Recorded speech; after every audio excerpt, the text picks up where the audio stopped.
Welcome to the Techmeme Ride Home for Friday, April 8th, 2022. I'm Brian McCullough. Today, some folks at Twitter are nervous about Elon Musk's arrival, so he's going to do an AMA to rally the troops. Twitter is testing unmentioning. Robinhood is fully rolling out that promised wallet feature. The increasing lexicon of euphemisms that people have to use to speak freely on sites like TikTok. And of course, the weekend long read suggestions. Here's what you missed today in the world of tech. Twitter CEO Parag Agrawal has apparently emailed staff to announce that Elon Musk will hold an internal AMA, addressing concerns that Musk would sabotage Twitter's company culture, quoting the Washington Post. The announcement from Twitter chief executive Parag Agrawal of the highly unusual internal AMA, which stands for Ask Me Anything session, was an effort to assuage anxious workers who in recent days have expressed worries that the firebrand Musk could inflict damage to the company's culture, as well as make it harder for people to do their jobs. We say that Twitter is what's happening and what people are talking about right now. Often, we at Twitter are what's happening and what people are talking about. That has certainly been the case this week, Agrawal wrote in a company-wide email Thursday, inviting staff to the AMA. Following our board announcement, many of you have had different types of questions about Elon Musk, and I want to welcome you to ask those questions to him, end quote. This follows extensive debate on internal company channels. Quote, quick question. If an employee tweeted some of the things Elon tweets, they'd likely be the subject of an HR investigation. One employee noted on company Slack channels, are board members held to the same standard? End quote. Another post said that employees were struggling with welcoming a leader whose values seem to be in contradiction with the company's. Quote, we know that he has caused harm to workers, the trans community, women, and others with less power in the world, that employee asked. How are we going to reconcile this decision with our values? Does innovation trump humanity? End quote. Another employee who said he used to work at Tesla said he, quote, witnessed the awful changes in company culture that followed after Musk took over as CEO. Quote, I'm extremely unnerved right now because I've seen what he can do firsthand, the person said, end quote.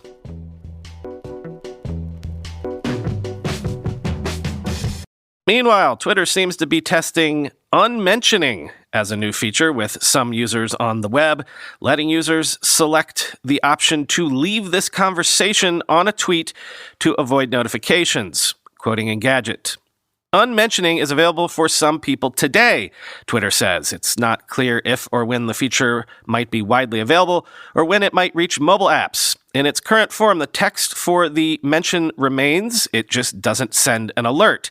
The company has tested or deployed numerous features to keep mentions civil, including an anti-harassment safety mode that automatically blocks mean-spirited users.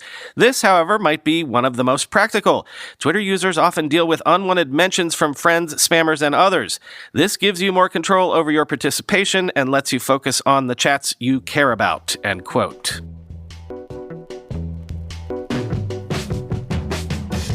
Robinhood is expanding its crypto wallet to the more than 2 million users on the wallet waitlist and says it will support transacting on Bitcoin's Lightning Network in the coming months, quoting the block.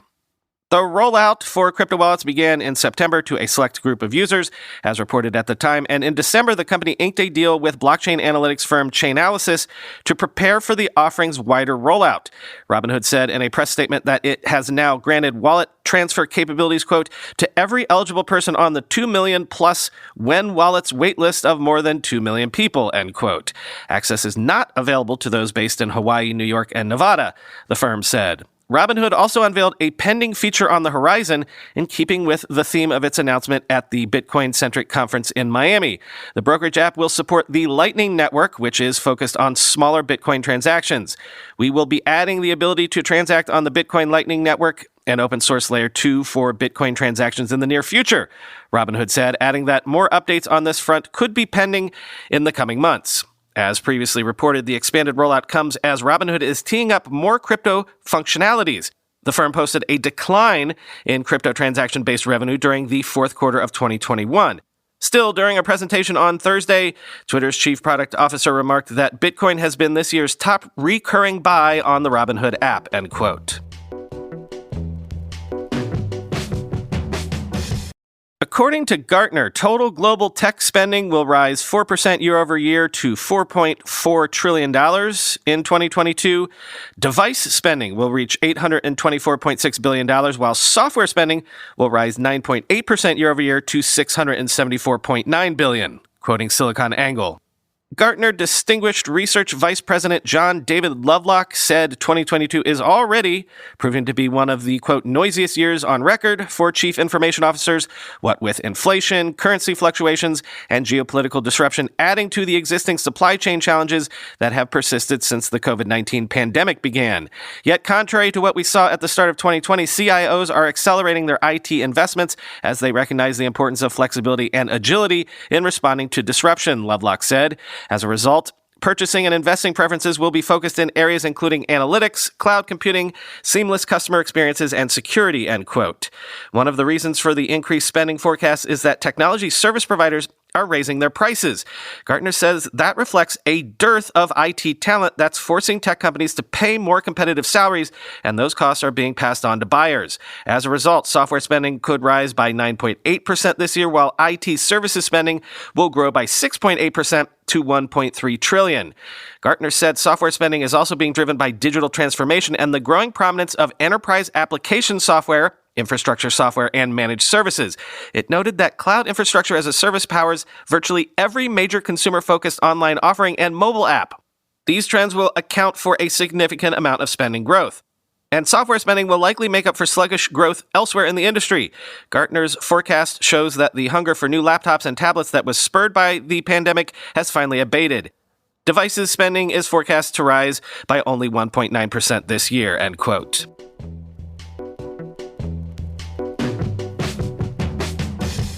The Washington Post takes a look at how algo speak, its term, things like saying unalive instead of dead, is becoming common on the internet as people seek to bypass content moderation filters on platforms. In other words, we've got some newspeak to avoid the algorithms. Quote, algo speak refers to code words or turns of phrase users have adopted in an effort to create a brand-safe lexicon that will avoid getting their posts removed or downranked by content moderation systems.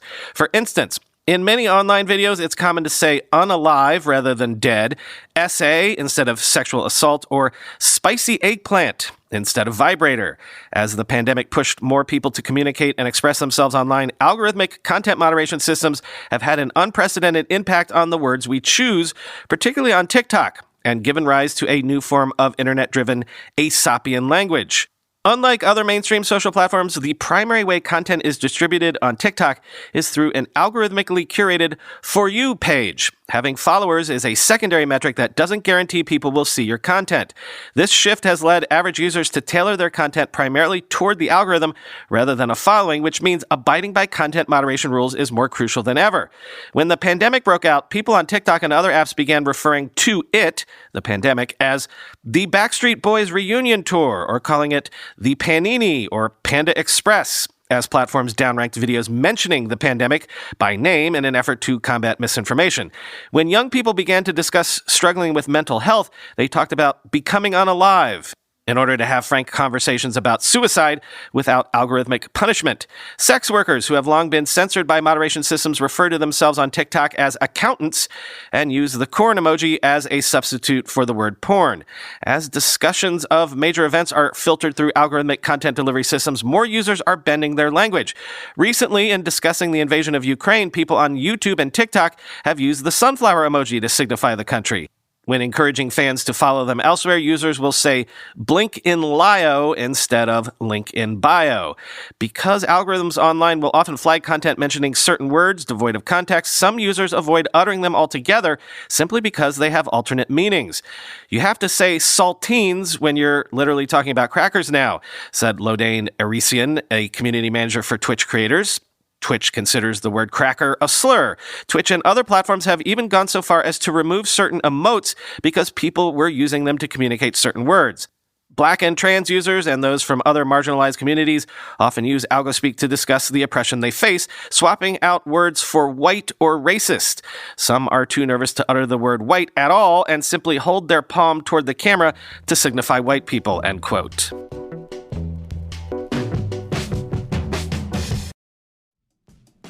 Work uninterrupted, run your business with less stress, and get more leads from your marketing efforts with Smith AI. Smith AI provides businesses with award-winning virtual receptionists who handle your calls, chats, and texts to unlock new business at a fraction of the cost of hiring an in-house staff. Smith AI is not your average receptionist service. Since 2015, they've combined the best receptionists across North America with AI technology for superior business communications and customer engagement. Their friendly and professional agents can screen leads using your custom criteria, schedule appointments on your calendar, and call back leads who complete your forms. They can do it all by phone 7 days a week and also on your website through their 24/7 live chat service. They even answer texts and Facebook messages. Smith AI pays for itself and then some with all the new clients their receptionists help you win. Never miss another lead. Boost revenue, increase your focus at work, and keep your staffing costs down. It's as simple as forwarding your calls to Smith AI. Plans start at just $240 a month. Try Smith AI today. Our listeners will save $100 when you sign up using our promo code Techmeme at smith.ai. Visit smith.ai to read 5-star reviews and be sure to use our code Techmeme, Techmeme, to save $100 at sign up. Don't let another day go by. Try Smith AI. Tired of feeling like someone's always watching you on the internet? Maybe advertisers know a bit too much about you, or you're concerned about the privacy of your identity? IPVanish VPN is here to protect your right to privacy and help you stay anonymous online. IPVanish helps you safely browse the internet without exposing your private details to third parties, such as hackers, your ISP, or advertisers. You can use IPVanish on your computers, tablets, phones, even devices like your Fire Stick when you're streaming media. When you use IPVanish, all your data is encrypted. This means that your private details, passwords, communications, browsing history, and more will be completely shielded from falling into the wrong hands. Even your physical location will be hidden. You can use IPVanish on unlimited devices without sacrificing on speed, and IPVanish is offering an incredible 70% off their yearly plan for our listeners with a 30-day money-back guarantee. That's like getting 9 months for free. IPVanish is super easy to use. All you have to do is tap one button and you're instantly protected. You won't even know it's on. So go to ipvanish.com/techmeme and use promo code Techmeme to claim your 70% savings. That's ipvanish.com/techmeme. Time for the weekend long read suggestions. First up from the Pragmatic Engineer newsletter, what purports to be an inside account of the, rapid collapse of Fast, that startup that we covered earlier this week. Quote, as a software engineer at Fast who joined in December 2021 shared, quote, I remember this spreadsheet about the equity upside like yesterday. It was the reason why I left my previous company where I enjoyed working and had a good package. The millions in gains looked so real, especially that Bolt's valuation was just under $11 billion. It seemed realistic that Fast could get to a $12 billion valuation. In hindsight, it was the worst decision of my career to make the leave for Fast based on data displayed in the spreadsheet, end quote. Exploding offers because of, quote, the inevitability of the Series C closing, end quote, was used as a tactic to close candidates at the end of 2021. Several employees were told at the end of December that their offer would expire in a few days thanks to the Series C being very close to closing, and their equity offer not guaranteed after this. The candidates I talked to signed offers in December thanks to this news, assuming the new round was in the bag. One thing the company did not share with candidates was revenue numbers. However, once joining, the new joiners found these out fast enough, and this is where warning signs started to go off, end quote. Next, to be quite honest, before these past 2 weeks, I thought it was Bolt that was the controversial player in the one-click checkout space, given how CEO Ryan Breslau had made being provocative on social media a bit of a habit, taking swings at prominent Silicon Valley players like Y Combinator and Hacker News. So given this week's events, from Forbes, a profile of Breslau, quote, in January, Breslau tweeted a multi-thread screed arguing that Stripe, the $95 billion valuation payments darling, and Y Combinator, the elite startup accelerator, are, quote, mob bosses that collude to crush fintech competition. It was both business and personal for him. Stripe is a competitor. Y Combinator had rejected him. In February, he wrote that Shopify, the $90 billion e-commerce company that offers high-tech tools to small businesses, eats its own ecosystem by stealing its developer community's best ideas. Neither Stripe nor Shopify has responded publicly to his provocations. I'm not afraid of bothering a few powerful people. If I'm not going to speak up about the darkness that I see in Silicon Valley, who is? Breslau says. I believe you should share the knowledge and also share the struggles, because the thing that I hate most about Silicon Valley is everyone telling a Cinderella story, end quote. Of course, sharing the struggles makes for good marketing too. Bolt, a wonky digital checkout startup that's far from a household name, needs to sign up millions of users fast. A well-timed Twitter beef with well-known competitors is a cheap way to draw attention and build hype. That's Ryan. He's a Gen Z entrepreneur unsatisfied with the order of the world, and he wants to change it, says Bolt CEO Maju Kuruvilla, a former Amazon exec who managed global logistics and Prime fulfillment. Most people who achieve success don't upset the apple cart. Ryan is more fearless, he said, end quote. Next, this is a bit of inside baseball, but usually we don't have any idea in real time how successful the bets major venture capital firms are making actually are, because, their results are not public knowledge. That's for the LPs, that's for their investors. But since VC firms have begun to file as registered investment advisors in order to invest in crypto tokens, they now have to do public disclosures of assets under management. And if you do the math on these disclosures, you can sort of see how well various VC firms are doing. For example, from the Newcomer newsletter, Andreessen Horowitz, which manages a suite of venture capital funds, including a crypto fund, disclosed last week that its assets under management reached $54.6 billion. That's up 53% from $35.8 billion in its previous disclosure. The assets under management for Andreessen Horowitz's crypto-focused funds total about $9 billion. Sequoia Capital, which is in the process of reshaping its entire investing structure, disclosed that its holdings total $85.5 billion. In its initial filing as a registered investment advisor in September, Sequoia disclosed it had $80.7 billion in assets under management. Tiger Global, which invests in both public and private companies, disclosed it had $124.7 billion in regulatory assets under management. That's up 58% from $79.1 billion in its 2021 filing. But the really interesting one is Paradigm, which raised a $2.5 billion fund since it last disclosed its assets under management. So putting that new funding aside, it would seem that Paradigm has grown its assets to $10.7 billion since its December 2020 filing. That would suggest a 259% return on the $2.98 billion that the firm had under management previously, end quote.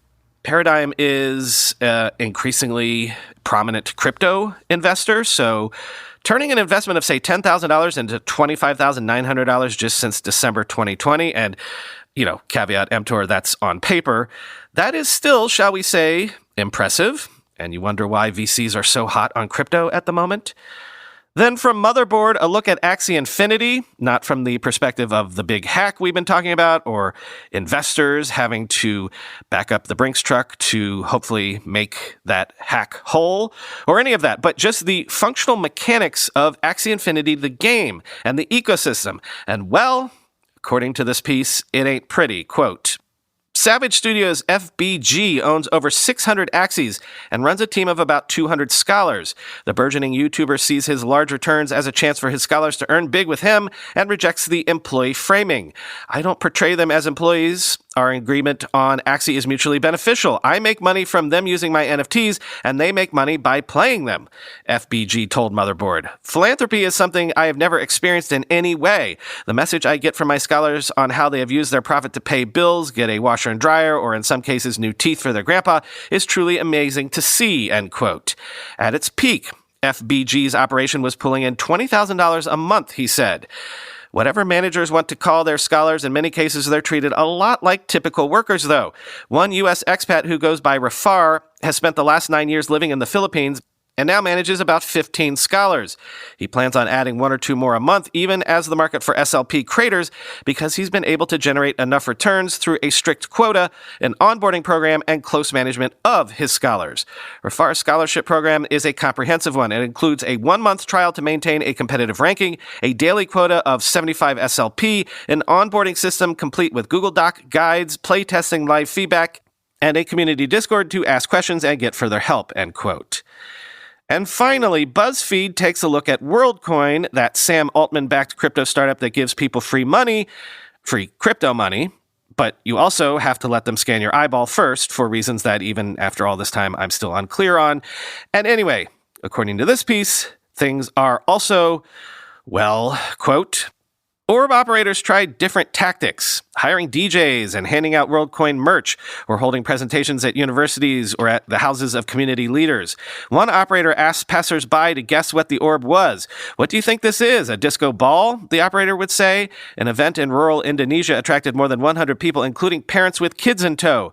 But these stunts also caught the attention of the local authorities. 3 orb operators told BuzzFeed News that at least 2 distributors were detained by police while on the job in Zimbabwe, where banks are forbidden from processing cryptocurrency transactions. Blania acknowledged that operators had been detained, adding that there has been less than 5 such incidents. After the mishaps, WorldCoin created boilerplate letters for authorities in any given market explaining the project and the orb. The orb operators are not collecting money or sending money out of the country, reads the letter, which was viewed by BuzzFeed News.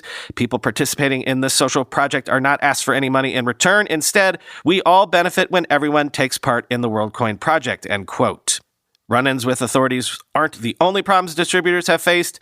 8 current and former operators who spoke to BuzzFeed News described a chaotic operation mired in logistical and technical problems where workers were largely left to fend for themselves. If operators signed up fewer than 500 people for 2 weeks in a row, they were forced to relinquish their orbs, a process called involuntary orb return, according to a deck on sign-up targets viewed by BuzzFeed News. WorldCoin spokesperson Golovina said they do not refer to this process with that term. On the flip side, getting more than 700 signups for 2 weeks in a row made operators eligible for an additional orb. Just tell people it's free money, one operator said, a WorldCoin representative advised them. But according to a document that lays out WorldCoin's marketing guidelines, the company instructed operators not to say that WorldCoin is a great investment or an opportunity to, quote, get in early, end quote.